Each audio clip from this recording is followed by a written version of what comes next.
dari kelompok 3 ingin mempresentasikan tentang materi yang telah kami siapkan, yaitu mengenai tarif pajak.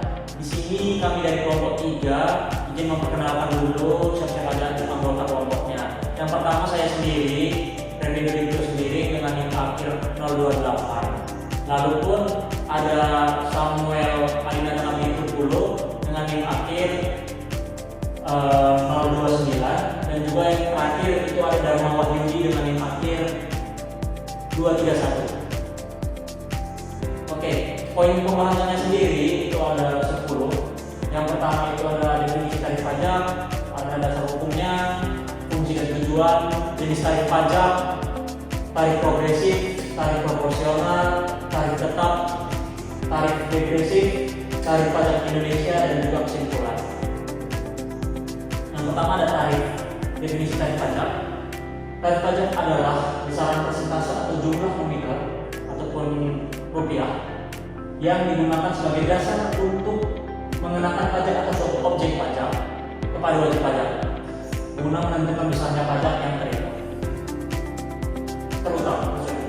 Lalu kita ada komponen utama. Yang pertama dasar pengenaan pajak ataupun DPP, yaitu nilai uang yang dijadikan dasar penghitungan pajak. Lalu yang kedua ada tarif pajak, yakni persentase atau jumlah nominal yang dikenakan. Lalu yang ketiga ada pajak terutang, yakni hasil perkalian antara DPP dengan tarif pajak. Unsur penting, tarif pajak merupakan salah satu dari 4 unsur pokok pajak bersama dengan subjek pajak, wajib pajak, dan objek pajak. Dasar hukum tarif pajak di Indonesia. Tarif pajak di Indonesia memiliki hierarki dasar hukum yang jelas sebagai berikut. Yang pertama, konstitusi. Pasal 23A Undang-Undang Dasar 1945. Pajak dan pungutan bersifat memaksa didasarkan pada undang-undang.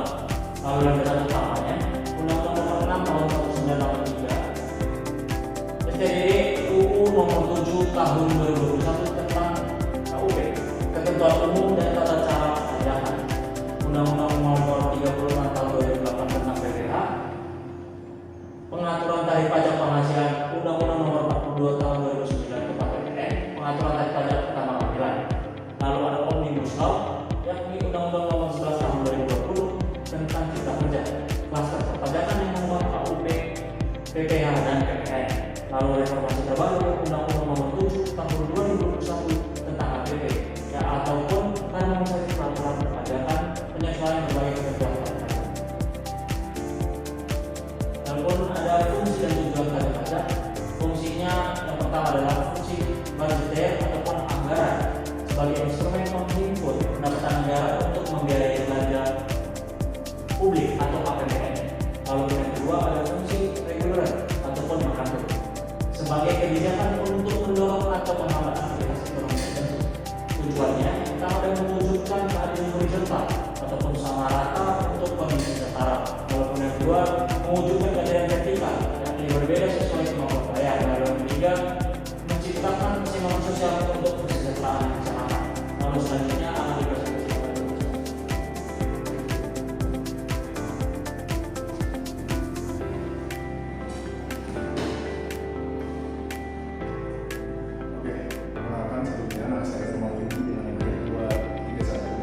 Saya akan melanjutkan presentasi dari teman saya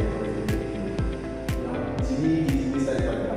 Pertama ada pajak tetap, kemudian ada update tergantung pada dasar pajak. Yang kedua ada pajak proporsional, yaitu di mana persentase pajak tetap, jumlah pajak kembali terus dengan update. Yang kedua, yang ketiga ada pajak progresif, yaitu persentase semakin besar seiring meningkatnya nilai update. Dan yang keempat terakhir ada pajak degresif, di mana persentase semakin kecil seiring meningkatnya nilai update. Ini penjelasan dari tarif pajak progresif. Itu pajak yang diterapkan pada pajak penghasilan PPh orang pribadi dengan pasal 17 Undang-Undang PPh. Hal ini bersifat lapisan atau tiering dan dikenakan atas penghasilan, kena pajak atau PKP bukan penghasilan bruto. Ini ada tarif proporsional diterapkan pada pajak pertama negara dan beberapa pajak lainnya. Contohnya adalah PPN barang jasa umum, PPN barang mewah, PPN BPM atau pajak penjualan barang mewah, serta PBB dan PPh final UMKM. Terus tarif pajak tetap. Tarif tetap adalah tarif pajak yang besarnya sudah ditentukan dalam jumlah nominal tertentu dan tidak dipengaruhi oleh besar kecilnya objek pajak. Semua wajib pajak akan membayar jumlah yang sama untuk objek yang sama tanpa melihat nilainya. Contohnya itu biaya materai 10.000 per dokumen, mau nilainya kecil atau besar tetap sama nilainya. Selanjutnya akan dilanjutkan oleh teman saya.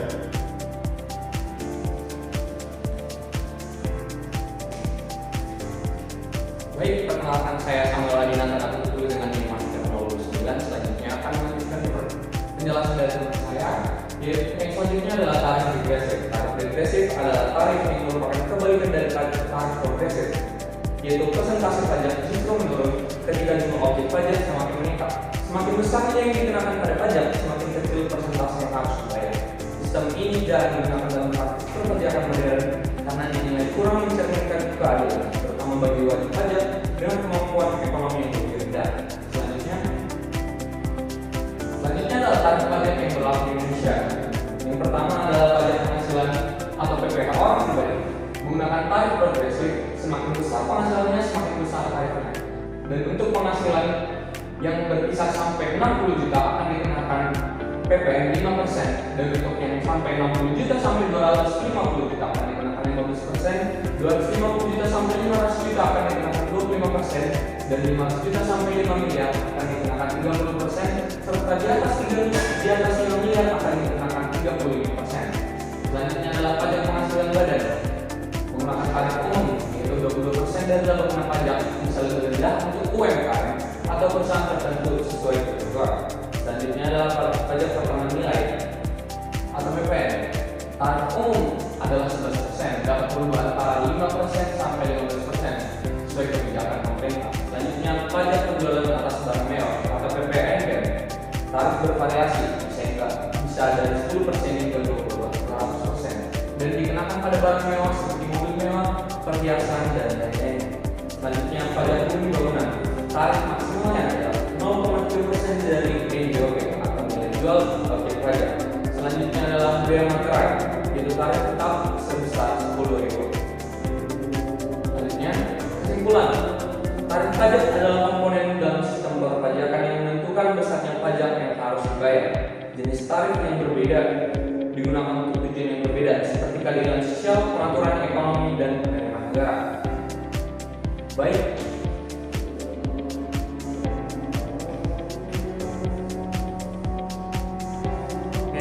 Mungkin cukup sekian presentasi dari kami kelompok 3. Mohon maaf jika ada salah kata dan salah dalam penyampaian. Semoga berguna untuk teman-teman dan untuk kami. Terima kasih.